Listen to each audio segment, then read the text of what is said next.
এবারে সাধারণ বাজেটে সোনা এবং রূপোর আমদানি শুল্ক কমিয়েছে কেন্দ্রীয় সরকার। এর ফলে গয়না ব্যবসায়ীদের মধ্যে আশার আলো ছড়িয়েছে।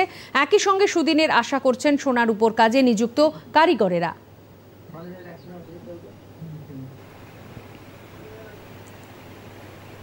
সোনা এবং রূপোর উপর যে আমদানি শুল্ক ছিল তা উনি 6% নিয়ে গিয়েছেন এবং প্লাটিনাম 6.5%। এই পার্সেন্টের যে দামটা কমেছে, আমরা আশা করছি এর জন্য মানুষের অনেক সুবিধা হবে এবং ভবিষ্যতে হয়তো আমরা কিছু কাস্টমার পাবো এবং কাস্টমারের সোনা বিক্রি হলে আমাদের কারিগরদের হাতে কাজ আসবে। আশা করছি আমাদের যে হারে কারিগরদের কাজ কমে গিয়েছিল, ভবিষ্যতে হয়তো কিছু কাজ বাড়তে পারে।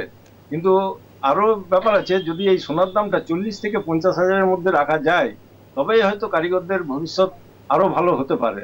আগামী দিনে আমাদের স্বর্ণ ব্যবসায়ী, যারা ছোট স্বর্ণ ব্যবসায়ী রয়েছেন, ছোট স্বর্ণ শিল্পী রয়েছেন, আশা করছি যে আমাদের স্বর্ণ ব্যবসাটা আরো আগের থেকে অনেক ভালো জায়গায় যাবে। কারণ এক তো সাধারণ লোকের হাত থেকে এই সোনা কেনাটা চলে যাচ্ছিল, সেই জায়গাটায় এবার সাধারণ লোক একটু ভাববে, যারা নিম্ন মধ্যবিত্ত বা মধ্যবিত্ত তারা কিছুটা কিনতে পারবে।